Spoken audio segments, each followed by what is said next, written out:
Yuk jadi bagian dari dakwah kami. Dukung operasional dakwah dan sosial kami, raih pahala amal jariah yang terus mengalir sampai hari kiamat. Assalamualaikum warahmatullahi wabarakatuh.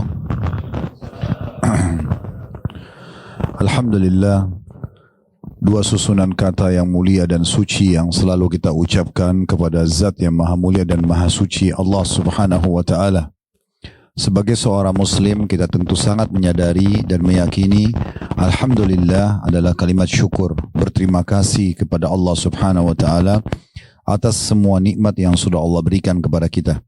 Dari mulai kita lahir sampai seseorang di antara kita hadir di sore menjelang malam hari ini di Oslo, ibu kota Norwegia ini, dari makanan, minuman, pakaian, air, oksigen, dan apa saja yang membuat roda kehidupan bisa berjalan yang sudah kita nikmati, begitu juga akan terus kita nikmati sampai seseorang di antara kita meninggal dunia. Allah subhanahu wa ta'ala izinkan kita menikmatinya selama halalan dan thayyibah, dibolehkan oleh Allah dan juga berkualitas, serta untuk mempertahankan nikmat tersebut kita disuruh mensyukurinya. Allah kekalkan dalam surah Ibrahim, surah nomor 14 ayat 7 potongan ayatnya, la in syakartum la azidannakum. Kalau kalian bersyukur, maka pasti aku akan menambahnya. Dan nikmat yang paling besar bagi setiap orang di antara kita yang sudah muslim adalah agama Islam itu sendiri. Karena dengan Islam kita jadi tahu siapa pencipta alam semesta ini, apa tujuan kita lahir di muka bumi ini, apa yang harus kita kerjakan dan yang tidak boleh kita kerjakan, dan mana yang boleh kita nikmati dan mana yang tidak boleh kita nikmati dari makanan, minuman, pendapatan, pergaulan yang biasa dikenal dalam agama Allah dengan halal dan haram. Dan Allah perintahkan kita untuk terus mendalami dan juga mempertahankan Islam yang merupakan nikmat terbesarnya sampai seseorang antara kita wafat. Allah kekalkan dalam Al-Quran, وَلَا تَمُوتُنَّ إِلَّا وَأَنْتُمْ مُسْلِمُونَ. Jangan kalian meninggal dunia kecuali dalam keadaan Islam. Dan di dalam ayat yang lain, wa'bud rabbaka hatta ya'tiyakal yakin.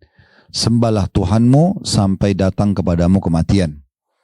Dan ini adalah nikmat yang tidak terhingga. Saya pun yakin, saya jauh-jauh bersama dengan Mas Imran dari Indonesia dan juga teman-teman di sini, mungkin ada dari luar kota Oslo dan dari Oslo sendiri berkumpul.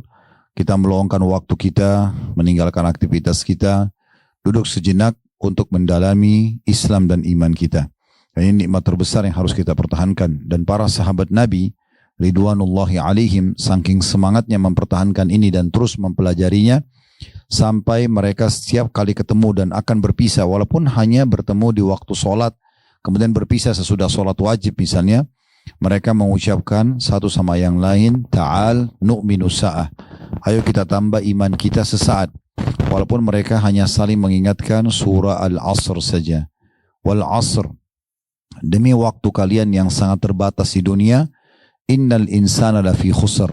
Banyak sekali manusia dalam keadaan rugi dan menyesal nanti pada hari kiamat, illa alladhina amanu wa amilus salihat. Kecuali orang yang beriman dan mempertahankan imannya serta sibuk dengan amal-amal saleh. Wa tawasaw bil haqq, saling mewasiatkanlah kebenaran ini, wa tawasaw bis sabr, dan saling mewasiatkan agar bersabar dalam mempertahankan keimanan dan juga keislaman tersebut. Selanjutnya kita panjatkan salam hormat kita kepada manusia yang paling layak untuk diucapkan salam hormat kepadanya, orang yang telah Allah pilih menutup risalah langit, tidak lagi nabi dan rasul sesudahnya, dan sebaik-baik suri tauladan, semua yang merupakan target atau menjadi target seorang manusia untuk sukses di dunia, menjadi pasangan hidup, menjadi sahabat, menjadi anak, menjadi orang tua, menjadi saudagar, menjadi politikus, semua sudah diraih yang terbaik dari manusia terbaik ini. Dan buah tidak akan jauh dari pohonnya bila kita menjadikannya sebagai suri tauladan. Dan memang Allah kekalkan dalam Al-Quran dalam surah Al-Ahzab, laqad kana lakum fi rasulillahi uswatun hasanah, al-ayah. Sungguh pada utusan Allah itu benar-benar ada suri tauladan yang baik buat kalian. Dan mengucapkan salam hormat kepadanya sekali dijadikan ibadah oleh Allah subhanahu wa ta'ala dan dibalas langsung 10 kali salam dari Allah. Dan salam Allah artinya berlipat gandaan pahala, pengampunan dosa, peninggian derajat dan pemenuhan kebutuhan-kebutuhan serta solusi dari permasalahan hidup. Maka sangat wajar setelah memuji Allah, alhamdulillah, kalau kita mengucapkan salawat dan taslim kepada Nabi besar Muhammad sallallahu alaihi wa ala alihi wa sahbihi wasallam. Kepada Bapak Dubes yang terhormat, tentunya Pak Tengku Faiza Shah dan Ibu, serta Pak Suyuti dan semua teman-teman tim yang sudah menyambut kami di sini dengan baik, dan juga seluruh teman-teman yang sudah koordinasi bersama-sama di grup. Saya tahunya ada grup tur dakwah kami di Eropa, dan juga saudara-saudaraku yang sudah hadir sekarang ini yang kami cintai karena Allah Subhanahu wa taala.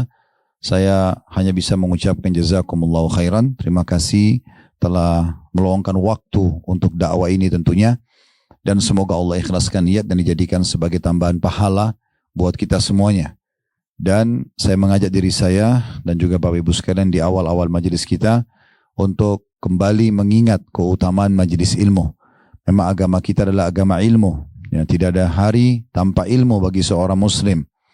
Dan Nabi SAW mewajibkan kita belajar agama seperti ini dalam sabda yang sahih, atau sabda beliau dalam hadis yang sahih, talabul ilmi faridatun ala kulli muslim. Menuntut ilmu agama adalah wajib, bukan pilihan bagi setiap muslim, laki-laki dan perempuan. Tidak bisa kita mengatakan kapan saya mau, kapan saya mood, kapan saya ada waktu. Tapi memang harus mau dan harus ada waktu.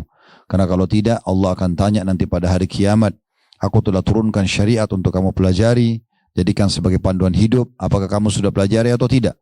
Dan bagi orang yang datang dan mempelajarinya dengan tulus dan ikhlas, memiliki keutamaan yang sangat besar. Di antaranya sebuah hadis adalah sabda Nabi SAW, siapa yang keluar ikhlas menuntut ilmu karena Allah, di jalan Allah, maka dia di jalan Allah. Dalam riwayat lain, dia akan diberikan pahala haji yang lengkap. Inilah majlis yang mungkin sederhana, kita cuma duduk, saya berbicara, Bapak Ibu mendengarkan dan merenungi, dan apa yang disampaikan oleh Allah, qala Allah, dan apa yang diinginkan untuk disampaikan oleh Rasulullah sallallahu alaihi wasallam, qala Rasulullah sallallahu alaihi wasallam, majlis yang paling mulia di muka bumi. Dihadiri oleh para malaikat, mereka membawa rahmat dari langit, sebagaimana dijelaskan dalam banyak hadis-hadis yang sahih. Baik, kita akan bahas teman-teman sekalian tema yang akan kita coba satu padukan satu sama yang lain. Kita akan bahas masalah akidah, kita akan bahas masalah keluarga, dan kita akan bahas masalah dakwah. Sebenarnya tiga hal ini hal yang berbeda, berpisah satu sama yang lain, tapi kita bisa sinkronkan, ya, karena memang dalam Islam juga satu sama lain terkait. Bermula dari akidah dulu, nanti akan kita tarik benang merahnya untuk kita satukan semua insya Allah. Akidah kita ini atau keyakinan seorang muslim itu harus kokoh dan kuat. Jangankan Anda berada di negara minoritas seperti ini, apalagi pemahamannya misalnya liberal, jauh dari agama Islam. Di negara kita Indonesia saja, negara tercinta mayoritas muslim, tetap setiap muslim harus terus menjaga, merawat, ya, maintenance, ya. Kemudian juga lebih banyak menambah edukasi tentang masalah akidahnya. Akidah adalah pondasi dasar keyakinan kita. Dan itu berada di susunan kata La ilaha illallah, La ma'buda bihaqqin illallah.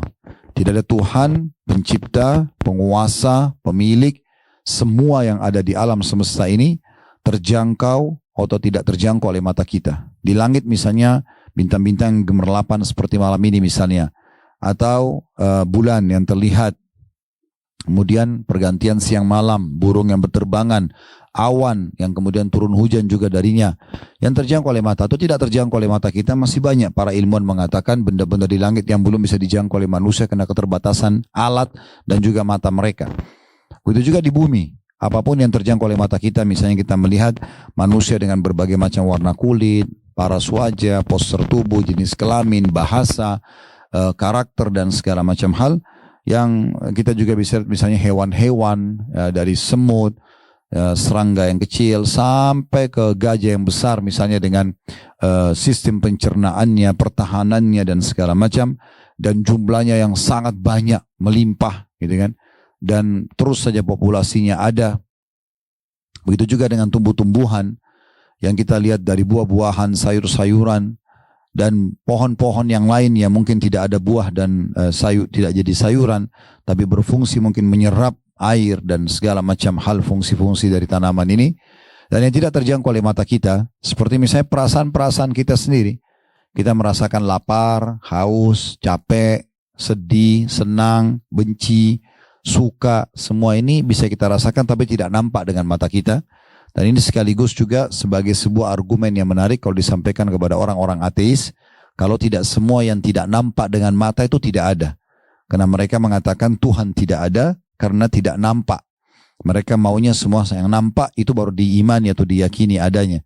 Tapi sebenarnya mereka lupa banyak hal yang dia rasakan sehari-hari, dia bisa rasakan tapi tidak nampak wujudnya. Ya tadi sudah kita sebutkan rasa lapar, haus, capek, suka, benci, ngantuk, marah dan segala macam kita bisa rasakan tapi tidak bisa kita lihat wujudnya. Begitu juga yang tidak terjangkau oleh mata kita. Masih banyak hal-hal tidak terjangkau oleh mata kita. Kita bisa rasakan udara tapi kita tidak bisa lihat wujudnya misalnya. Atau hal-hal yang lain seperti adanya jin, adanya malaikat, tidak nampak oleh mata kita. Begitu juga di kedalaman lautan yang nampak dengan mata semua jenis hewan-hewan di sana, ikan, udang, cumi dan segala macam. Kemudian yang tidak nampak dengan mata kita. Banyak ilmuwan yang mengatakan kalau sudah kedalamannya sekian ribu meter, itu mungkin tidak semua manusia bisa melihat ada apa di sana gitu ya. Maka semuanya itu kembali kepada susunan kata tadi, rahasia, pondasi dasar seorang muslim, la ilaha illallah. Tidak ada yang menciptakan, tidak ada yang mengurus, tidak ada yang merawat, ya tidak ada yang menghidupkan dan mematikan serta mengatur semua itu kecuali Allah Subhanahu wa taala. Ini pondasi dasar dan ini harus kuat sekali dalam keyakinan kita.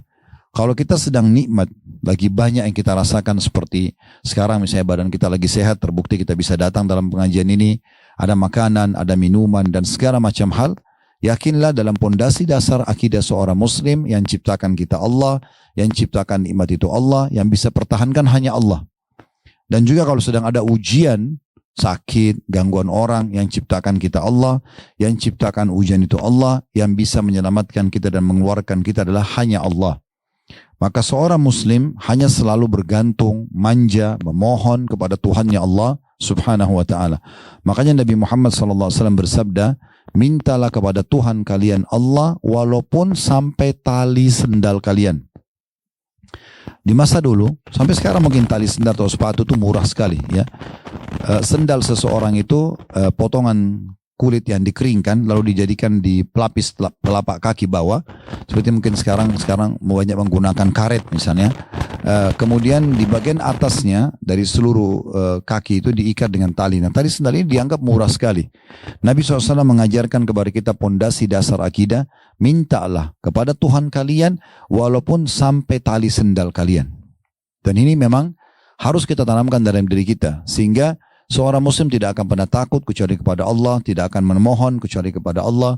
Dan Allah Subhanahu wa ta'ala kalau seorang hamba bergantung padanya, dia akan memenuhi kebutuhannya melalui makhluk-makhluk yang lain. Kita kalau memohon kepada Allah doa misalnya, ya Allah sembuhin saya. Memang Allah tidak akan lemparkan air dari langit. Kalau kita obat dari langit. Kalau kita minta kesembuhan misalnya. Kalau kita minta jodoh, Allah tidak akan lemparkan manusia dari langit. Kalau kita minta misalnya uang, rezeki, Allah tidak akan lemparkan uang dari langit. Lalu seperti apa kita mengetahui Allah akan memberikan kepada kita? Allah akan datangkan sinyal-sinyal yang menunjukkan kepada kita bahwasanya itu sudah diterima. Contoh kita sakit, kemudian kita berdoa sama Allah di sholat tahajud, ya Allah sembuhin saya. Atau di antara azan dan iqamah waktu mustajab, ya Allah sembuhin saya. Lalu kemudian Allah kabulkan. Besok misalnya kita ketemu sama seorang teman, ngobrol-ngobrol secara umum, lalu tidak sengaja ngobrol masalah penyakit kita. Lalu kemudian dia ngomong, oh setahu saya ada dokter yang bagus di sana, bernama Fulan, cobalah ke sana. Lalu kita ke sana, konsultasinya cocok, resepnya cocok, lalu kita sembuh. Apakah dokter sama obat yang sembuhkan? Jawabannya tidak. Itulah jawaban dari doa kita. Allah Subhanahu wa ta'ala menyembuhkan kita melalui dokter tersebut. Berapa banyak orang yang tidak memohon sama Allah lalu Allah tidak sembuhkan. Sudah berobat kepada 30 dokter. Makanya dokter-dokter umumnya resepnya pasti cuma semoga lekas sembuh. Tidak ada pasti sembuh. Begitu juga dengan masalah jodoh. Kita mohon sama Allah, Allah mudahkan, ada sinyalnya. Ada yang suka, kita suka, ada yang tawarkan anaknya dan segala macam hal. Begitu juga dengan pekerjaan. Mungkin ada yang tawarkan kita untuk bekerja di satu tempat, kita lihat peluang untuk mendaftar dan melamar kerja di sebuah perusahaan misalnya. Ini semua sinyal. Atau ada orang yang datang mau jual produknya dan kita bisa jual lagi dapat keuntungan. Semuanya adalah sinyal rezeki. Maka teman-teman sekalian, ini pondasi dasar. Sehingga seorang muslim hidup dimanapun dia hanya bergantung kepada Tuhannya. Anda mungkin tidak asing dengan hadits Ibnu Abbas radhiyallahu anhuma, sepupu Nabi SAW, beliau mengatakan, wahai anak kecil, waktu itu masih mudah sekali dia. Kata Nabi SAW, wahai anak kecil, kalau kau minta sesuatu, hanya minta kepada Allah. Kalau kau minta tolong, hanya minta tolong kepada Allah. Ketahuilah, kalau seandainya satu umat, satu kumpulan manusia besar ingin menyampaikan kepadamu sebuah manfaat, tidak akan sampai kepadamu kecuali yang sudah Allah catatkan. Dan kalau mereka semua berkumpul untuk menyusahkanmu, mereka tidak akan mampu menyusahkanmu kecuali yang sudah Allah takdirkan untukmu. Jadi semua penentu keputusan adalah Allah subhanahu wa ta'ala, bukan yang lainnya. Ini dasar sekali akidah seorang muslim, ya. Sehingga dia dimanapun berada tidak akan ada kekhawatiran sama sekali, karena dia tahu yang memberikan rezeki buat dia, bahkan yang menahan rezeki itu adalah Allah subhanahu wa ta'ala. Allah akan tahan rezeki dari orang yang bermaksiat kepadanya, dan Allah akan lapangkan rezeki bagi orang yang justru patuh kepadanya. Nah, ini pondasi dasarnya. Nah, akidah inilah teman-teman sekalian yang harus kita selalu pegangi dan kita bawa di mana-mana. Kita nggak perlu terombang ambing dengan kondisi dan keadaan. Di saat orang-orang ateis muncul mengatakan tidak ada Tuhan, kita tetap meyakini ada Tuhan. Ya, pernah terjadi dialog, ya, seorang syekh di Syria dengan seorang pastor beragama Nasrani. Waktu itu si pastornya mengatakan, kalian umat Islam melarang penganut kalian untuk menyembah berhala. Nggak boleh sembah patung. Ya. Tapi kalian sendiri semua sujud menghadap Ka'bah, dan Ka'bah itu juga patung, itu juga batu. Cuma bedanya Ka'bah itu rumah, yang lainnya mungkin ada patung dewa, patung ini dan patung itu. Kemudian yang kedua, kalian melarang pengikut kalian untuk makan babi. Dengan alasan salah satunya karena babi makan kotoran. Sementara kalian membiarkan penganut kalian untuk makan ayam. Ayam juga makan kotoran. Ya, seperti itu ya. Maka syekhnya pun berdiri lalu mengatakan, saya akan menjawab Anda sesuai dengan apa yang Anda tanyakan tadi. Kalau yang pertama, kami tidak pernah dalam Islam menyembah patung. Tidak pernah juga menyembah Ka'bah, batu itu. Tapi kami menyembah atau kami sujud menghadap Ka'bah karena ada perintah Tuhan kami Allah. Ini prinsip dasar. Ini kami sembah, sujud menghadap Ka'bah bukan karena Ka'bahnya. Ka'bah itu batu biasa. Tetapi kami sembah karena ada perintah Tuhan kami Allah. Kalau seandainya perintah Allah sujud ke laut, kami akan sujud ke laut. Ke pohon, kami sujud ke pohon. Itu pun kami hanya sujud ke satu tempat saja, ke Ka'bah saja. Selain daripada itu tidak ada ya tempat yang kita sujud, yang kita anggap sebagai sebuah kiblat. Kalau tembok rumah itu hanya tembok rumah, bukan sebagai kiblat kita anggap itu ya. Tapi Ka'bah fisiknya memang sebagai pusat kiblat kaum muslimin. Jadi kita ini adalah umat Islam, umat yang patuh dan tunduk kepada Allah subhanahu wa ta'ala. Kemudian yang kedua, kalau kami tidak makan babi dan kami makan ayam, maka syekhnya sempat meminta agar didatangkan 3 ekor babi dan 3 ekor ayam, 2 jantan, 1 betina. Ternyata ada salah satu hikmah dilarang Allah subhanahu wa ta'ala melarang kita memakan babi itu karena punya banyak masalah. Ada cacing pita di tubuhnya, kemudian juga Allah ciptakan dia supaya kita tahu ini yang tidak boleh nih. Allah ciptakan sebagai sebuah ujian, jadi jangan nanti hari kiamat ada yang beralasan, ya Allah engkau haramkan babi, kami nggak tahu wujudnya seperti apa, kami nggak tahu suaranya, kami nggak tahu bagaimana rupanya. Maka Allah ciptakan dan mengatakan ini saya haramkan ya supaya kita tahu. Dan babi itu punya karakter yang bisa tertransfer pada manusia sebagaimana hewan-hewan secara umum. Kita dalam Islam juga kita dilarang konsumsi hewan-hewan buas ya, yang bertaring, singa, harimau, ular, karena itu bisa mentransfer sifatnya. Jadi daging itu bisa membawa gitu ya kepada orang yang mengkonsumsinya. Maka syekhnya mengatakan naikkanlah babi 3 ekor di atas panggung, diperlihatkan kepada semua orang yang hadir pada saat itu. Ternyata salah satu karakter babi itu jantan kalau mau menggauli betinanya, mohon maaf, maka jantan sama jantan saling merangsang, kemudian yang terangsang duluan menggauli betina tersebut. Kemudian setelah itu syekhnya mengatakan turunkanlah babi ini, naikkan ayam. Ternyata ayam ini punya karakter yang berbeda. Jantan itu kalau sudah memiliki 1 betina, maka dia akan pertahankan walaupun ada jantan yang lain berusaha untuk mengganggunya. Tidak ada 1 jantan dibagi untuk beberapa gitu ya. Maka syekhnya mengatakan inilah perbedaan kami dengan kalian, kami seperti ayam itu dan kalian seperti babi tersebut. Maksudnya kami ini menjaga yang namanya istri tidak mungkin dibagi sama orang lain. Tapi saksi bahasan kita potongan pertama tadi, di mana syekhnya menunjukkan kepada kita kalau seorang muslim itu bukan menyembah berhala.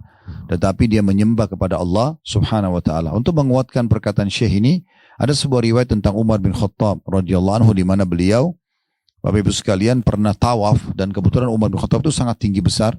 Lalu beliau memandangkan matanya ke Hajar Aswad, batu hitam yang ada dekat pintu Ka'bah, memang disunnahkan untuk menciumnya. Maka beliau sengaja mengangkat suara dengan keras di musim haji, "Wahai Hajar Aswad, wahai batu hitam, saya tahu kau adalah batu biasa yang tidak bisa memberikan manfaat ataupun mudarat. Kalau bukan saya lihat Rasulullah SAW menciummu, saya tidak akan menciummu." Ini prinsip dasarnya. Jadi ternyata dalam masalah akidah, kita betul-betul hanya patuh kepada Allah subhanahu wa ta'ala. Dinukil sebuah kisah dari salafus saleh di masa dulu. Orang di masa dulu, Bapak Ibu sekalian, belum ada penerangan kayak kita sekarang, sehingga mereka kalau jalan, mereka cuma mengandalkan cahaya matahari. Jalan pagi sampai menjelang terbenam matahari, mereka istirahat di tempat itu. Kayak malam begini misalnya, sudah gelap. Masa dulu gelap sekali, nggak bisa kelihatan. Mereka nggak punya penerangan, kecuali cuma obor-obor pun tidak bisa bertahan lama. Maka mereka terpaksa istirahat di situ, nunggu besok terbit matahari baru mereka jalan.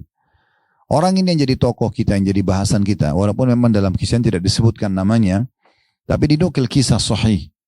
Maka dia pun istirahat di sebuah hutan, karena tiba-tiba waktu tiba maghrib dia berada di tengah-tengah hutan. Lalu dia wudu, dia sholat maghrib isya selaku musafir jamak qasar takdim di waktu maghrib.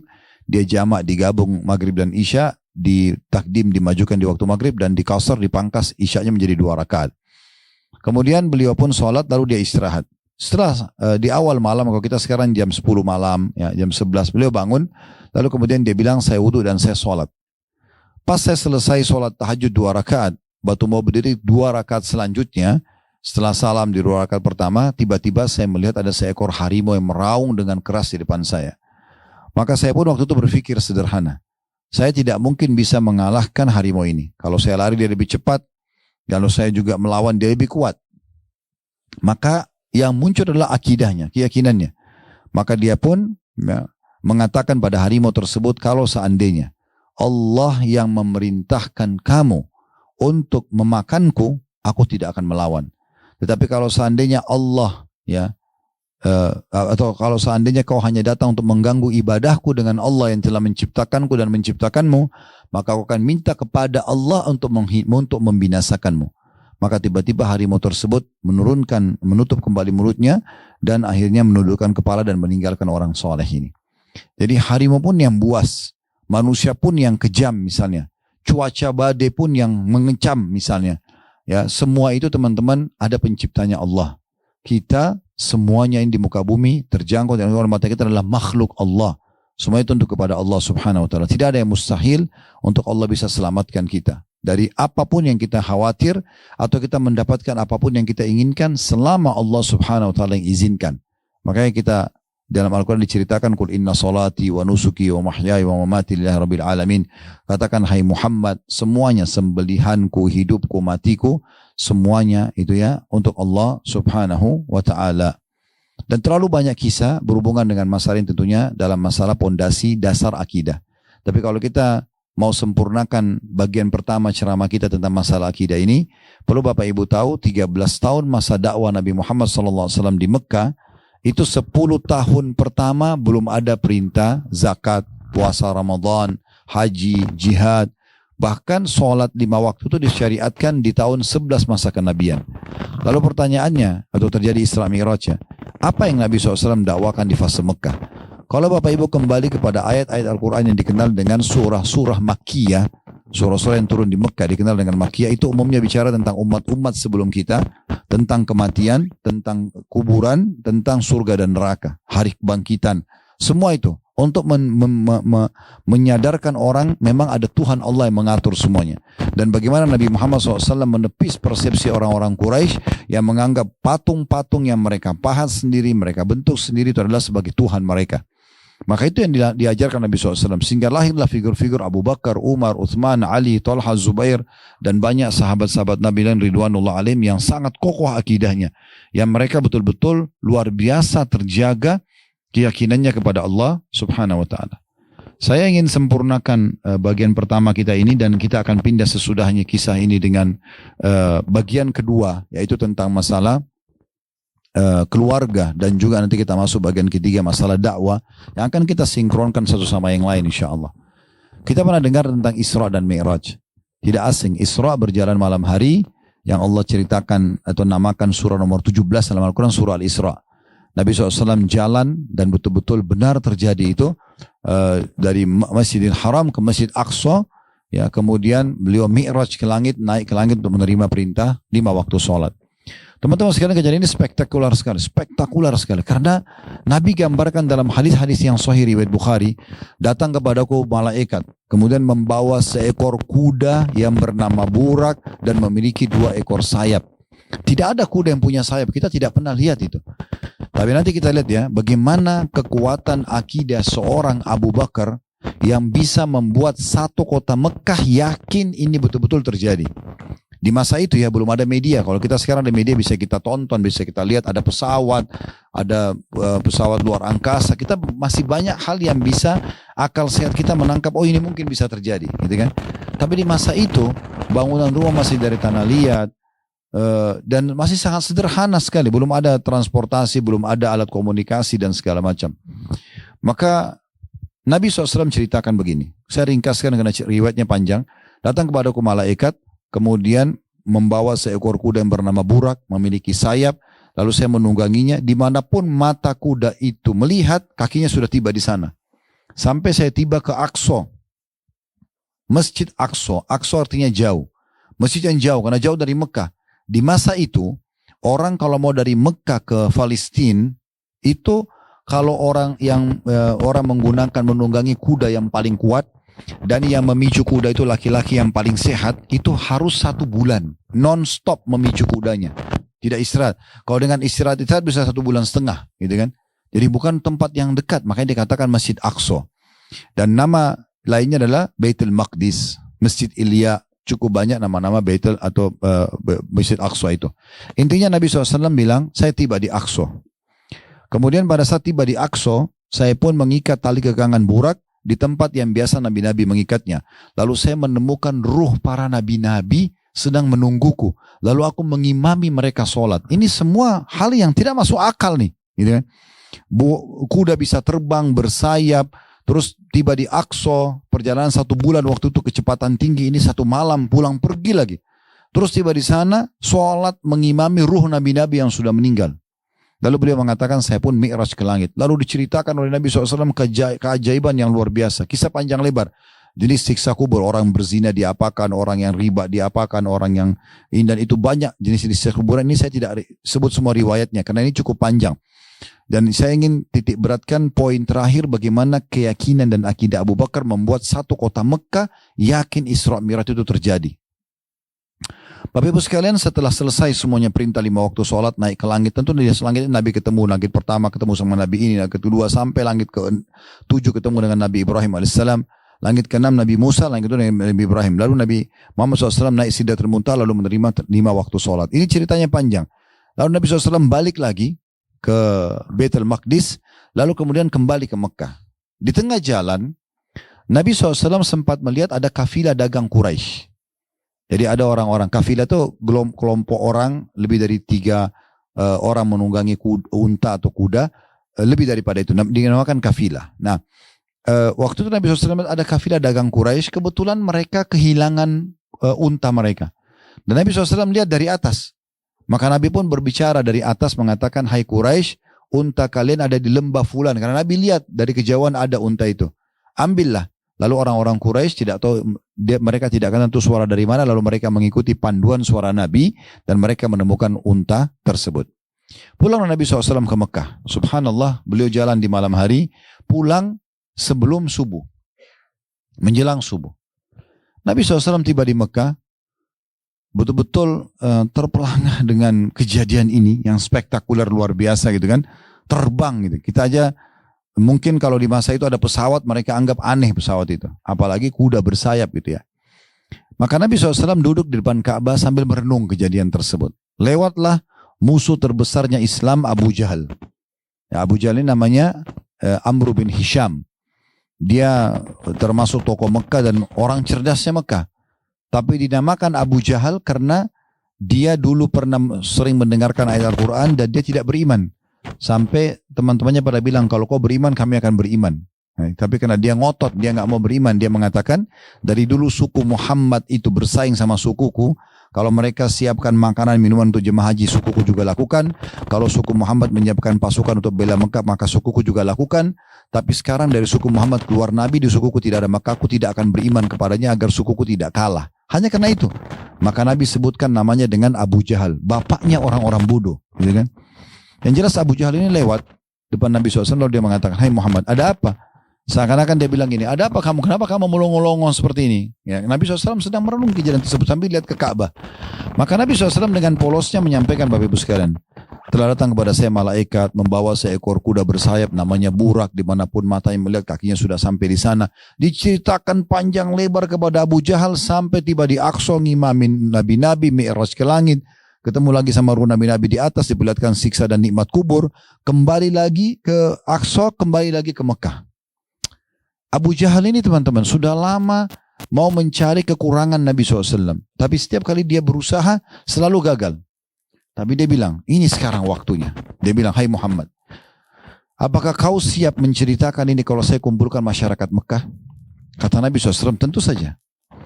Waktu itu teman-teman, di dekatnya Safa dan Marwah, ya, kalau yang pernah umroh haji mungkin tahu ya, masih di wilayah Masjidil Haram tempat sa'i, di dekat situ ada satu bukit namanya Abi Kubais. Bukit Abi Kubais ini bukit untuk iklan, untuk nyampein pengumuman gitu ya. Karena orang belum ada media pada saat itu.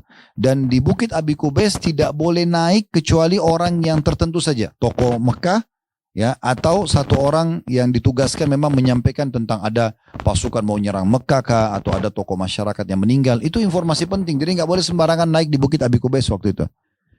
Abu Jahal mengajak Nabi SAW naik ke bukit Abi Kubais, lalu teriak-teriak, wahai Quraisy, wahai Quraisy. Teriak-teriak. Orang-orang Quraisy begitu melihat di bukit Abi Kubais dua orang tokoh Mekah. Abu Jahal tokoh mereka, ya, orang-orang kafir Quraisy pada saat itu, dan ada Nabi Muhammad SAW, ini tokohnya kaum muslimin. Maka semua orang kumpul pada saat itu. Lalu kata Abu Jahal, wahai Quraisy, wahai penduduk Mekah, Muhammad akan menyampaikan sesuatu. Dengarkanlah baik-baik. Ini pertama kali Abu Jahal mengajak orang Mekah mendengar dakwah Nabi SAW. Tapi tujuan dia bukan untuk itu. Tujuan dia adalah untuk menjatuhkan Nabi. Karena bagi dia nggak masuk akal ini. Ini kesempatan mengatakan Muhammad bohong. Gitu. Ayo Bapak Ibu sekalian. Nabi Muhammad SAW dengan polos menceritakan semua. Dari A sampai Z. Lengkap semuanya. Waktu itu orang-orang Quraisy yang mendustakan dakwah Islam mengatakan, oh ini sudah jelas bohong. Makin kufur mereka. Tapi yang unik, sebagian kaum muslimin hadir di situ juga sempat ada yang ragu. Benar gak ya? Maka Abu Jahal waktu lihat kejadian tersebut turun dari bukit Abi Kubais sambil senyum dan mengatakan, sekarang agamanya Muhammad sudah selesai. Gak ada lagi. Udah ini semua orang bohongkan dia, dustakan dia. Maka dia pun datang ke majlisnya di Darun Nadwa namanya. Di sekitar Ka'bah itu ada satu tempat meetingnya orang-orang tokoh-tokoh Quraisy. Dia mengatakan, hai Quraisy, terimalah berita gembira, sungguhnya agamanya Muhammad sudah selesai. Kata teman-teman Abu Jahal, ada apa? Lalu Abu Jahal menceritakan. Ini Abu Jahal sadar tidak sadar, dia sedang menyampaikan tentang kisah Isra Mi'raj, dia yang sebarkan. Muhammad mengatakan begini, Muhammad mengatakan begitu, diceritakan dari awal sampai akhir. Apakah menurut kalian masuk akal? Maka orang-orang semuanya terdiam. Kata Abu Jahal waktu itu ya, tinggal ada satu orang. Kalau satu orang ini berhasil kita goyahkan akidahnya, keyakinannya tentang Tuhannya Muhammad, Allah dan risalahnya Muhammad itu sebagai Nabi, maka sudah habis agama Muhammad. Kita cari Abu Bakar. Subhanallah, Abu Bakar ini lagi ada di kebun kurmanya di pinggiran kota Mekah. Pergilah rame-rame ke sana. Pertama kali dalam sejarah Mekah, Bapak Ibu sekalian, orang Quraisy, kafir Quraisy jalan sama orang-orang muslim. Orang muslim pun ikut, mau dengar apa yang Abu Bakar bilang. Karena ini kejadian unik sekali. Maka jalanlah mereka ke kebun Abu Bakar, lalu Abu Jahal teriak dari depan, hai Abu Bakar, keluarlah. Abu Bakar keluar. Abu Bakar melihat ini pertama kali Abu Jahal datang ke kebunnya, ada apa? Dia mengatakan, ada apa wahai Abu Hakam? Dia bilang, sahabat Muhammad telah mengarang-arang cerita bohong. Masa dia katakan begini dan begitu, lalu diceritakanlah panjang lebar tentang Isra Mi'raj oleh Abu Jahal. Abu Bakar ini saja belum pernah dengar gitu. Dia dengarnya dari Abu Jahal. Dan Abu Bakar langsung tangkap dengan akal sehatnya, oh Abu Jahal ini mau menjatuhkan Nabi Muhammad SAW. Maka dia mengucapkan kata-kata teman-teman sekalian yang perlu kita garis bawahi baik-baik. Bagaimana kekuatan keyakinan Abu Bakar ini yang mesti kita jadikan pondasi dalam kehidupan kita. Makanya Abdullah bin Mas'ud berkata, sebelum saya ceritakan perkataan Abu Bakar, Abdullah bin Mas'ud sahabat Nabi yang lain mengatakan, kami tidak ada bedanya dari sisi ibadah dengan Abu Bakar. Abu Bakar sholat, kami sholat. Abu Bakar puasa, kami puasa. Abu Bakar jihad, kami jihad. Tapi kami tidak bisa menyaingi Abu Bakar dari sisi keyakinannya. Tentang betul-betul Allah itu ada, betul-betul memang ini semua apa yang diancamkan tentang orang kafir, neraka, siksa kubur benar ada. Janji untuk orang beriman itu semuanya benar ada. Nabi Muhammad SAW betul utusannya, Al-Quran betul-betul kitab ini diturunkan dan merupakan panduan hidup. Dan tidak ada yang bisa mengalahkan Al-Quran dari sisi kemujizatannya. Semua itu diyakinan dengan luar biasa.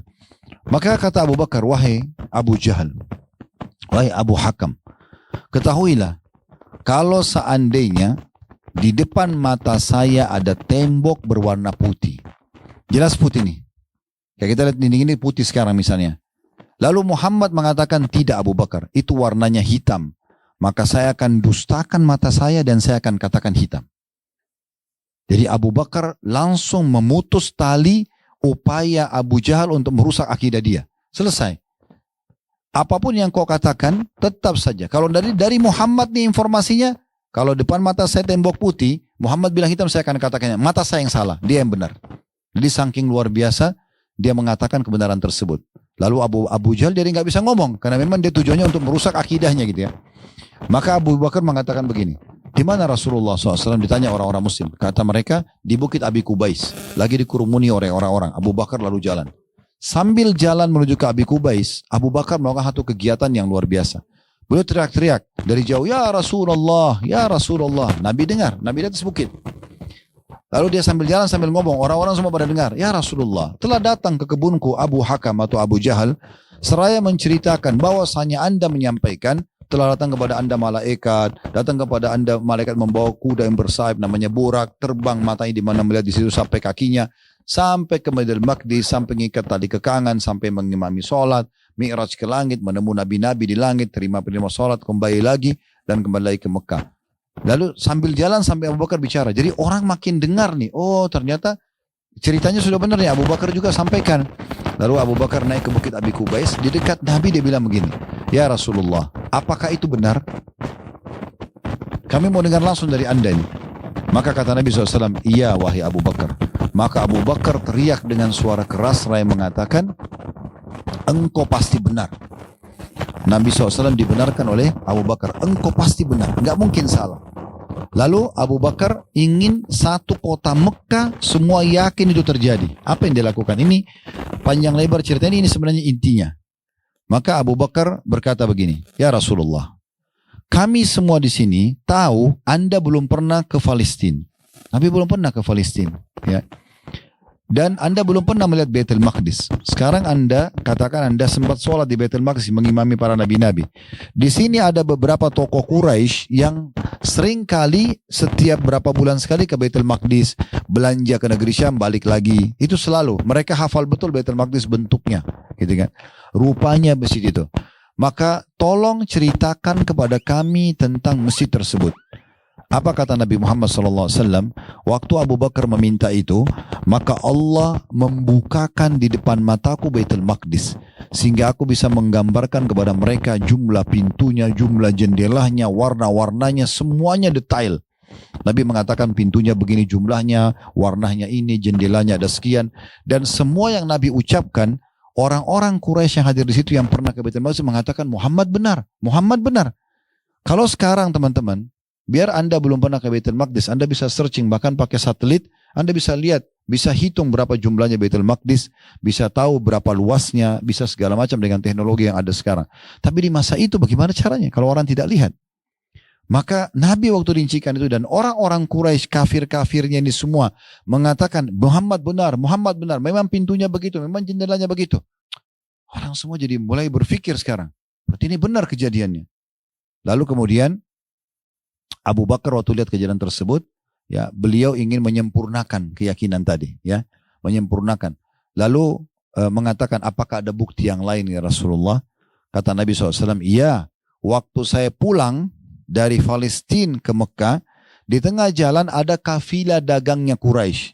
Di kafilah itu ada fulan, fulan, fulan, Nabi sebut nama-namanya. Ada orang-orang ini. Dan di tengah jalan di padang pasir, unta mereka lepas dan saya sempat ngomong dari atas, di atas burak, hai Quraisy, unta kalian ada di lembah itu, ambillah. Dan mereka mengikutinya dan mereka menemukan untanya.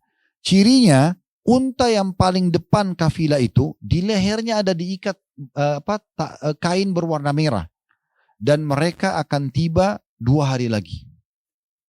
Subhanallah, orang-orang Quraisy penasaran nih. Maka semuanya Bapak Ibu sekalian menuju ke satu bukit, ya, namanya satu pintu namanya pintu Bani Syaibah. Itu pintu gerbangnya Mekah dulu. Semua nunggu kafilah dagang ini. Tak lama kemudian datang kafilah dagang. Persis seperti Nabi menggambarkan. Nama orang-orang yang di situ, kemudian unta yang jumlah untanya, unta yang paling depan di lehernya ada kain warna merah. Persis seperti itu. Maka mereka penasaran, mereka mengatakan lalu bertanya, wahai Quraisy, yang Quraisy Mekah nanya kepada Quraisy yang ada di kafilah. Ditanya, wahai Quraisy, biasa mereka saling panggil wahai Quraisy. Apakah kalian, atau dari mana kalian? Kata orang-orang Quraisy yang di kafilah itu, kami dari Palestina, dari negeri Syam. Lalu kata orang-orang Quraisy Mekah, apakah ada sesuatu kejadian di tengah jalan pada saat kalian pulang dari Baitul Maqdis ke sini? Kata mereka, iya, kami kehilangan unta kami. Ini riwayat sahih ya. Kami kehilangan unta kami yang kami kemudian mencarinya dan tidak menemukan sampai kami mendengarkan suara entah dari mana yang mengatakan, wahai Quraisy, unta kalian yang hilang ada di lembah fulan dan kami mengikuti, kami menemukan unta kami.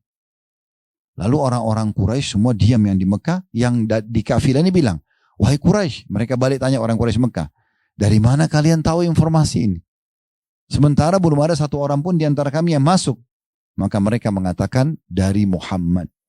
Semenjak itu Bapak Ibu sekalian, karena keyakinan dan akidahnya Abu Bakar, yang begitu yakin tentang kebenaran Allah dan Rasulnya, membuat satu kota Mekah percaya kalau itu betul-betul pernah terjadi di masa Nabi SAW. Nah ini salah satu contoh.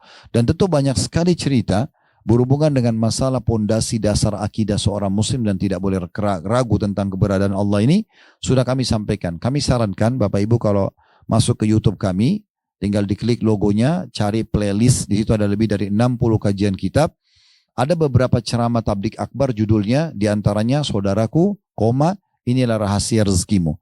2 jam lebih kami ceramah tentang masalah rezeki dan bagaimana kita munculkan keyakinan kepada Allah.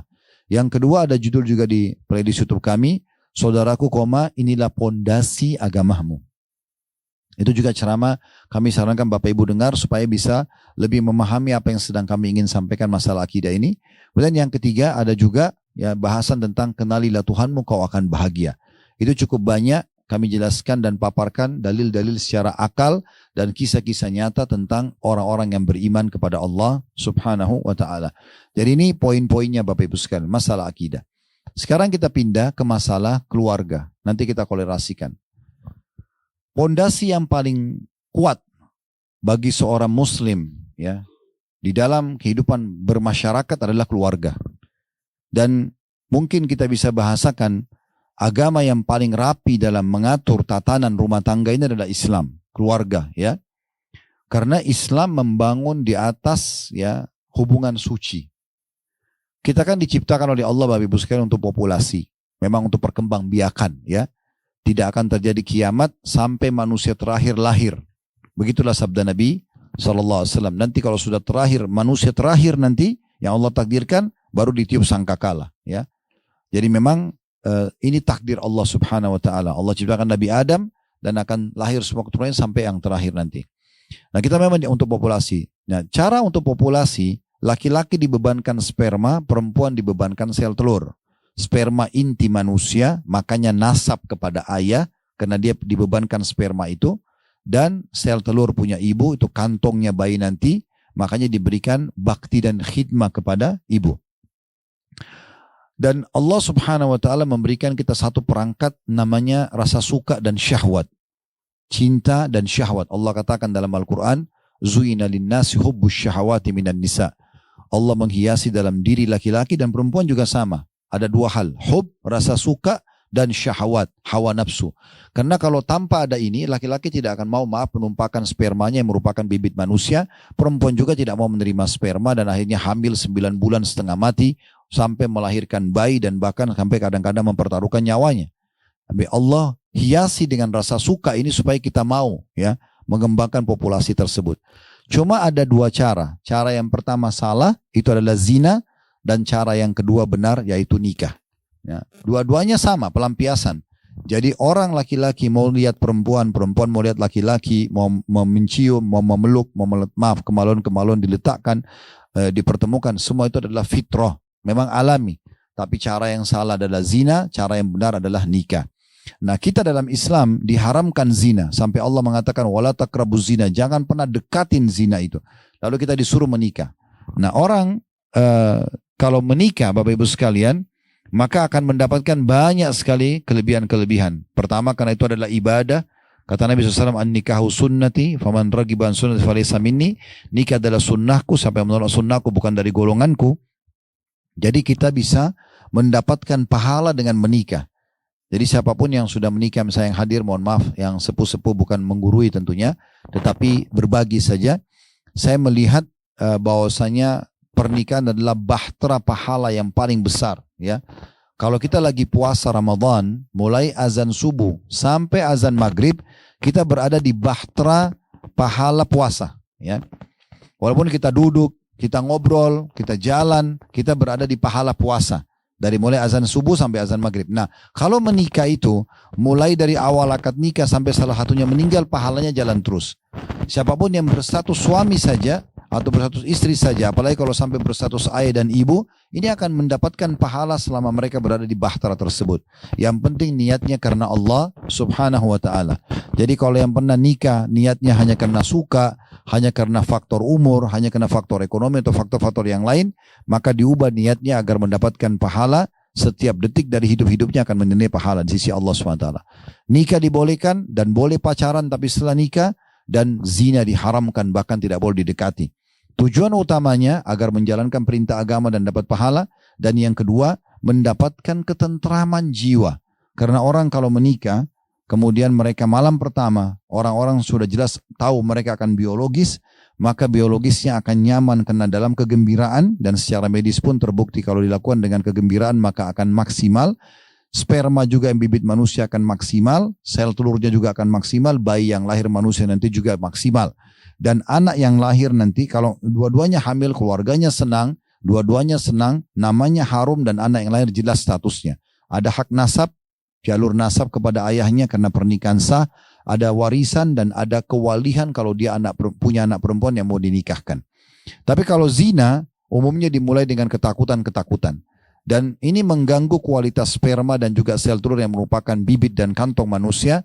Serta juga kalau hamil, dua-duanya merasa malu, keluarganya malu, anak yang lahir tidak jelas statusnya. Anak zina tidak ada jalur nasab, tidak ada warisan ya di antara dia dan orang tuanya. Bahkan kalau wanita tidak bisa dinikahkan oleh ayahnya. Dan ini semua Islam datang mengatur dengan rapi.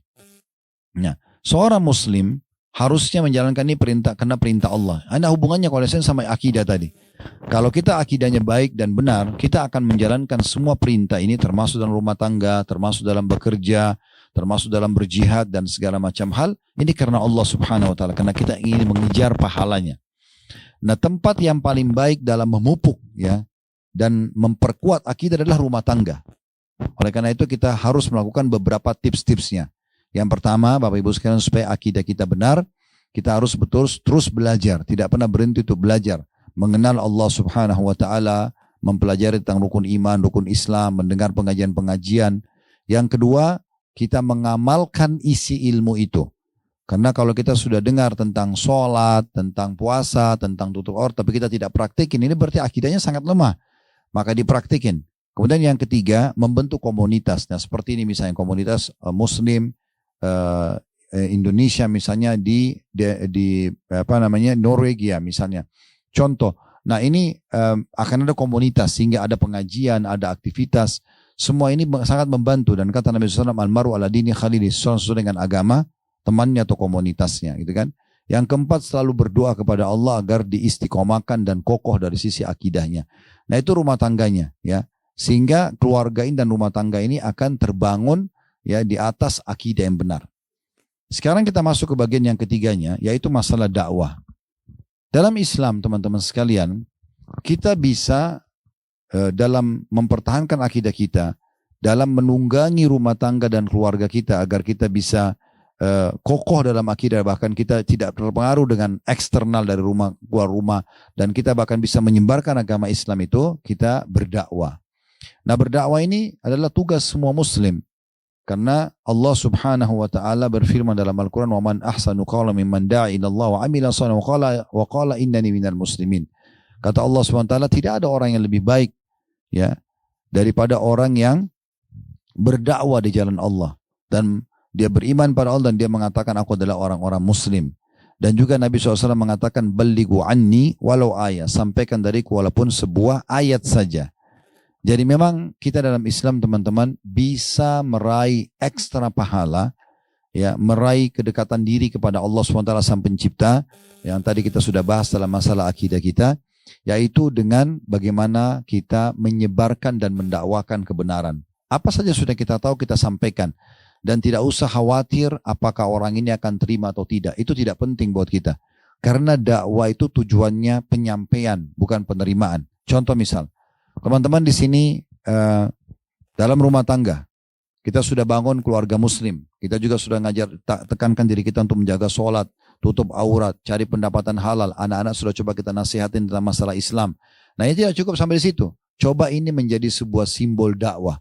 Jadi kalau ada orang yang kita berteman dengan non-muslim, kita jelaskan kepada mereka bahwasanya Islam itu seperti ini, Islam itu seperti ini. Dan kita tinggal tugasnya menyampaikan, masalah dapat hidayah itu bukan di tangan kita. Saya ingin berbagi beberapa kisah dalam masalah ini. Ada kisah nyata di Amerika terjadi, ini kisahnya benar terjadi, disampaikan oleh beberapa teman-teman yang saya percaya insya Allah.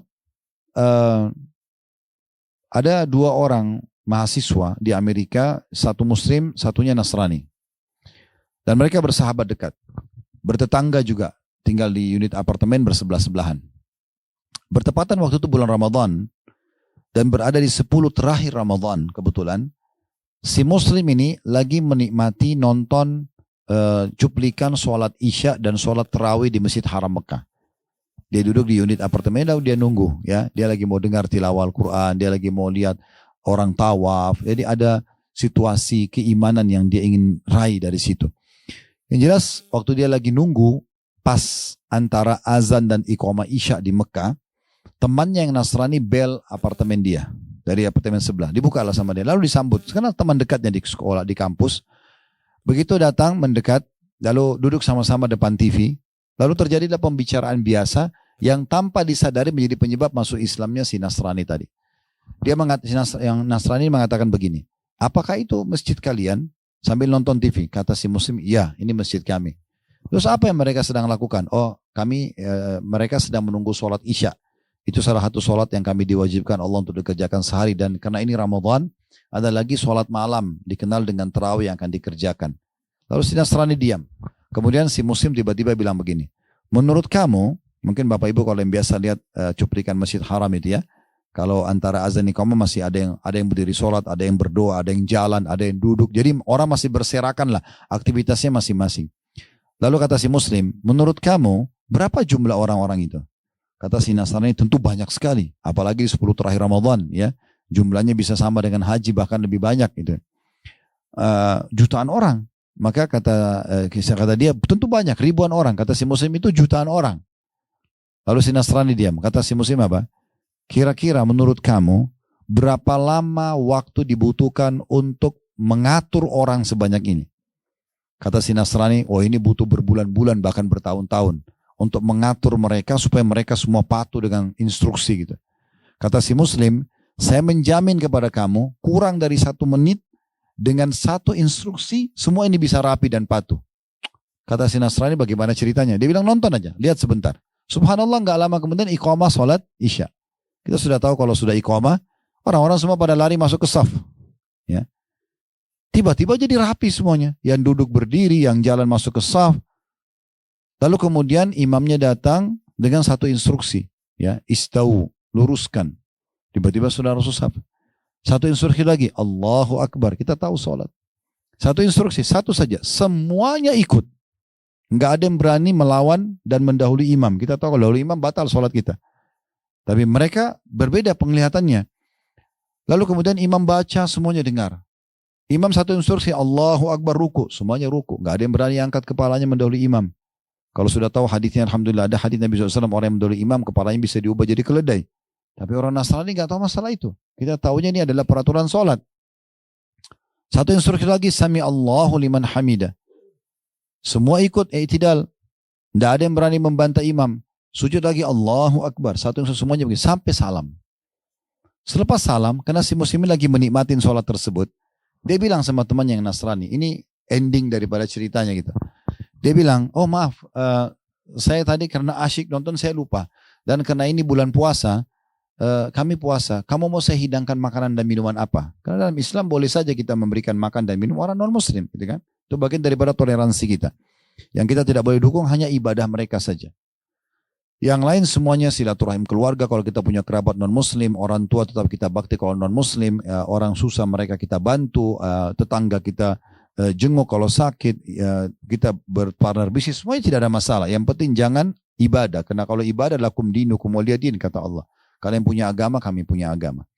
Yang jelas kita kembali ke kisah tadi, tiba-tiba kata si Nasrani ini, bagaimana caranya masuk ke agama kamu? Kata si Muslim, kamu tinggal syahadat. Maka dipandulah syahadat. Lalu si Muslim ditanya setelah syahadat, kenapa kau masuk Islam? Dia bilang, saya sangat yakin agamamu benar, karena apa yang baru saya saksikan tidak mungkin perbuatan manusia. Gak mungkin manusia itu bisa mengatur orang dengan satu instruksi semuanya dengar, itu gak mungkin, mustahil. Subhanallah, kisah yang mirip ini terjadi di Jerman. Di negara tetangga Anda, ini ada satu dinukil kisah yang kami ketahui, ya. Ada satu pemilik proyek, ya. Dia kebetulan punya 10 pimpro lagi, ya, manajer-manajernya yang dia suruh untuk jalanin instruksi, tapi seringkali tidak memenuhi apa yang dia inginkan. Satu waktu dia sedikit agak jengkel, dia keluar tapi bertepatan hari Jumat. Kemudian dia keluar, dia lewatin satu Islamic community, orang lagi sholat Jumat kebetulan. Kebetulan lagi macet, dia lagi lihat. Dan dia lihat unik, kejadiannya mirip tadi. Pas lagi sholat Jumat, sudah proses sholatnya. Kok bisa satu imam di depan, satu instruksi semuanya ikut, tidak ada yang membantah. Ini, apakah ini saling kenal? Apakah ini, makmumnya ini dibayar oleh imamnya sampai dia bisa patuh begitu? Saya saja bayar pimpinan-pimpinan proyek, mereka tidak patuh gitu. Akhirnya sampai dia banyak cari tahu tentang Islam dan akhirnya dia pun masuk Islam, gitu kan. Jadi banyak sekali kisah-kisah seperti ini teman-teman sekalian yang unik-unik yang memberikan gambaran kepada orang non-muslim kalau kebenaran keyakinan akidah kita dan Islam ini adalah benar, tidak ada sesuatu yang diragukan. Terjadi juga di Inggris kejadiannya, mungkin di Eropa sini tentunya, ada seorang syekh datang ceramah di satu masjid, lalu ada satu orang anak muda Nasrani. Dia, anak muda muslim mu'allaf 1 tahun yang lalu, bawa temannya Nasrani dan dia bilang, Syekh dalam pengajian, ini teman saya Nasrani mau masuk Islam, tapi dia masih punya pertanyaan yang mengganjal, boleh gak dia nanya? Kata Syekhnya silakan, boleh bertanya. Lalu anak muda itu menanyakan, dia bilang, kenapa kalian melarang perempuan kalian salaman dengan semua laki-laki? Saya disampaikan sama teman saya yang sudah masuk Islam ini, katanya hanya boleh salaman sama istri, sama ibu, sama tante. Ya, biasa kita kenal dengan mahram dalam agama Islam, ya. Kenapa enggak semua orang bisa salaman? Kenapa hanya orang tertentu? Baik, kata syekhnya. Ada yang lain? Dia bilang ada. Kenapa kalian suruh perempuan kalian pakai jilbab? Untuk apa? Kenapa enggak seperti perempuan kami bebas mau pakai baju apa saja? Kata syekh, masih ada yang lain? Dia bilang sudah tidak ada. Lalu kata syekhnya, kamu warga negara mana? Dia bilang saya warga negara Inggris. Siapa ratu kamu di sini? Dia bilang Elizabeth. Kata syekhnya, kamu bisa nggak salaman sama Elizabeth? Dia bilang nggak bisa. Kenapa kamu nggak bisa? Dia bilang karena itu itu ratu, saya masyarakat biasa. Kata syekhnya, semua muslimah ratu. Tidak semuanya orang bisa salaman dengan dia. Jadi diberikan jawaban secara rasional. Jadi yang pertama sudah terjawab. Kalau yang kedua, kenapa perempuan harus pakai jilbab dalam Islam? Maka syekhnya mengeluarkan 2 buah permen dari kantongnya. Yang satu dibuka bungkusnya, yang satu dibiarkan terbungkus. Lalu kata syekhnya, digeletakkan di lantai masjid. Kalau saya suruh pilih kamu, yang mana kamu pilih? Kata si Nasrani, saya akan pilih yang masih dibungkus. Kata istrinya, kenapa? Kenapa kau tidak ambil yang sudah terbuka, tinggal kamu masukkan ke mulut saja? Dia bilang, tentu yang tertutup itu lebih steril. Kata syekhnya, begitulah perempuan dalam Islam. Yang boleh membuka pakaiannya hanya suaminya saja. Ya. Jadi terjawab lagi. Dan karena itu orang ini masuk Islam. Dan kita punya teman-teman ribuan kisah yang seperti ini. Oleh karena itu, kalau kita simpulkan semua apa yang kita sampaikan, kita harus mengokohkan akidah kita teman-teman sekalian, keyakinan kita kepada Allah Subhanahu wa taala dengan terus mempelajari agama ini dan mengikuti ajaran Nabi SAW. Dan hal yang terbaik, kendaraan terbaik adalah mempertahankan kita dalam rumah tangga dengan cara kita menerapkan syariat Allah SWT dalam rumah tangga. Dan setelah itu semuanya kokoh, maka kita dakwakan dan kita sampaikan tanpa ada keraguan. Dan tugas dalam dakwah hanya menyampaikan saja dan tidak perlu kita menunggu penerimaan. Ya, karena penerimaan itu dari sisi Allah Subhanahu wa taala. Kita tahu Nabi Muhammad SAW waktu pamannya Abu Talib mau meninggal dunia, maka beliau di dekat kakinya mengatakan, wahai paman, ucapkan la ilaha illallah, saya akan tolong anda depan Allah hari kiamat. Maka di atas kepala Abu Talib ada beberapa tokoh Quraisy yang mengatakan, hai Abu Talib, kalau kau ucapkan kami akan memusuhimu sampai kapanpun. Maka dia pun meninggal dalam kondisi mengatakan, Abu Talib meninggal mengatakan, saya berada di atas agama kaum saya. Maka itu Nabi SAW sempat sedih. Karena pamannya ini menolong dakwah beliau 10 tahun. Ini tahun ke-10 atau tahun ke-11 dari masa Nabi meninggal. Maka Allah menurunkan firman-Nya, innaka la tahdi man ahbabta walakinnallaha yahdi man yasha. Ya, sungguhnya engkau hai Muhammad tidak bisa memberikan hidayah siapa yang kau inginkan, tapi Allah berikan hidayah kepada siapa yang Dia inginkan. Maka kita berdakwah hanya sekedar menyampaikan saja dan tidak perlu penerimaan. Kita tidak pernah tahu teman-teman, mana yang berbekas pada orang. Saya punya pengalaman banyak sekali dalam masalah ini. Sebagai penutup mungkin nanti baru kita bisa diskusikan melalui pertanyaan kalau ada yang masuk. Termasuk mungkin yang kemarin belum sempat dijawab. Ada satu kali tabligh akbar kami di Bandung, di Masjid Trans waktu itu. Masya Allah penuh sekali orang yang hadir. Semoga Allah berkahi gitu ya. Dan Allah ikhlaskan niat. Setelah selesai tabligh akbar, panitia sempat mengatakan, Ustaz, jemaah masih pada rame. Biarin bubar dulu baru Ustaz keluar. Karena memang penuh sekali waktu itu, Masya Allah. Setelah selesai semuanya, sudah kosong masjid, saya turun. Turun dari tangga ke tangganya agak tinggi masjid itu. Pas turun di bawah ada satu anak muda, mungkin umurnya masih 21 tahun. Saya ke kanan diikutin sama dia, ke kiri diikutin sama dia di tangga itu. Terus saya begitu mendekat saya bilang, ada apa akhi? Seorang laki-laki tentunya. Dia mengatakan, Ustadz bisa nggak saya peluk Ustadz? Baik silakan. Dia peluk, saya peluk dia lalu dia nangis anak muda itu. Dia nangis terisak-isak. Saya katakan tenangkan diri. Ada apa? Dia bilang, Ustadz, saya mau ucapkan terima kasih karena saya dengar ceramah Ustadz dan saya akhirnya berubah seperti ini. Saya akhirnya mulai menjaga sholat, saya akhirnya berubah. Dulu hidup saya jauh sekali dari agama. Tapi karena saya dengar ceramah itu, saya jadi taubat dan saya berubah. Sampai keluarga saya pun heran kenapa saya berubah seperti ini. Lalu dia sambil menangis karena merasa terharu, dia pun berkata begini, dan Ustadz saya baru saja menikah, sambil dia tersenyum. Dia nangis itu dia senyum. Karena gembiranya mungkin ya. Karena saya biasa dengar potongan ceramah Ustadz mengatakan, saya kadang-kadang kalau di Jakarta memang bercanda sama yang bujang-bujang. Ya ini bujang sampai kapan mau tunggu menikah nih, mau tunggu Dajjal keluar gitu ya. Kadang-kadang saya bercanda gitu. Maka dia mengatakan Ustadz sambil dia nangis terus dia tersenyum, dia mengatakan, saya menikah karena saya dengar Ustadz bilang bujang-bujang ini sampai kapan mau tunggu Dajjal keluar gitu ya. Tapi saya tidak pernah berpikir Bapak Ibu sekalian kalau ceramah saya akan sampai kepada anak muda ini. Saya tidak pernah tahu itu dan tidak pernah jadi target sebenarnya. Tugas kami cuma menyampaikan dan ada banyak orang yang seperti ini menyatakan melalui tulisan masuk ke media kami, bertemu langsung menyatakan bagaimana mereka mendapatkan hidayah dari dakwah yang sudah kami sampaikan. Jadi tugas kita hanya menyampaikan. Dan subhanallah sabda Nabi SAW yang mulia tentang orang yang berdakwah, man dalla ala khairin, sampai menunjukkan pada satu kebaikan, karena lahu mithlu ajru fa'ilihi min ghairi an yanqus min ajri fa'ili syai'in. Dia akan dapat pahala orang yang mengikutinya tanpa dikurangi dari pahala orang yang mengikutinya sedikit pun. Jadi kita tugasnya menyampaikan, selebihnya kita serahkan kepada Allah Subhanahu wa taala. Kami berharap tentunya teman-teman di sini kuatkan akidahnya ya, kalau yang sudah berumah tangga menguatkan pondasi rumah tangganya dengan terus belajar agama, apalagi sekarang handphone kita ini sudah menjadi perpustakaan berjalan. Anda bisa belajar setiap saat tentang Islam, bahkan dalam bahasa Indonesia sangat banyak sekali guru-guru kita sudah mengajarkan. Nah setelah itu Anda dakwakan kepada orang-orang. Tugas kita hanya menyampaikan saja. Saya tidak minta Anda menjadi seperti Dr. Zakir Naik atau gurunya Ahmad Didat menguasai Injil, ya, atau penjelasan baru. Tapi kita cukup menanyakan kepada orang-orang itu bagaimana pendapatnya tentang Islam. Lalu kemudian kita diskusi ringan tentang masalah Islam dengan dia. Kita tidak pernah tahu yang mana yang bisa membuat orang masuk Islam. Ya, Allahu a'lam. Baik. Kita berharap dan berdoa kepada Allah SWT semoga semua hajat-hajat dunia akhirat kita dikabulkan oleh Allah SWT, diberkahi umur kita dan juga pekerjaan serta semua apapun yang sudah kita kerjakan dari kebaikan-kebaikan dan diberikan balasan yang maksimal oleh Allah SWT. Semoga semua dosa-dosa yang pada kita lakukan besar ataupun kecil, sengaja tidak sengaja, semua dimaafkan oleh Allah SWT.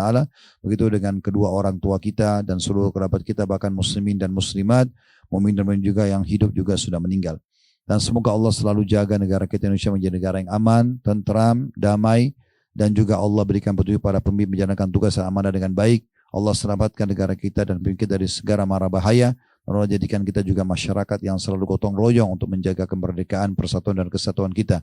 Dan semoga semua teman-teman kaum muslimin Indonesia yang hidup di negara asing, semuanya dimudahkan urusannya, diangkat semua permasalahan-permasalahan hidupnya, serta juga dimudahkan tetap istiqomah dan meninggal di atas Islam. Dan semoga seluruh muslimin yang sedang tertindas di Palestina dimerdekakan oleh Allah Subhanahu wa taala sebagaimana Allah merdekakan kita, dan Allah juga berikan keikhlasan kepada mereka, terima para syuhada mereka, mulakan Islam di tangan mereka dan tangan kita semua, dan semoga Allah ikut sertakan kita bersama mereka di pahala, baik dengan doa, dengan harta, juga dengan jiwa kita. Dan semoga ya Allah Engkau satukan kami semua di surga Firdausmu tanpa hisab kelak, semoga Engkau satukan kami dalam majlis ilmu yang mulia ini. Allahumma amin. Wa sallallahu nabiyina wa habibina Muhammadin wa alihi wa sallam. Alhamdulillahi rabbil alamin. Subhanakallahumma bihamdika asyhadu an la ilaha illa anta astaghfiruka wa atubu ilaik. Wassalamualaikum warahmatullahi wabarakatuh.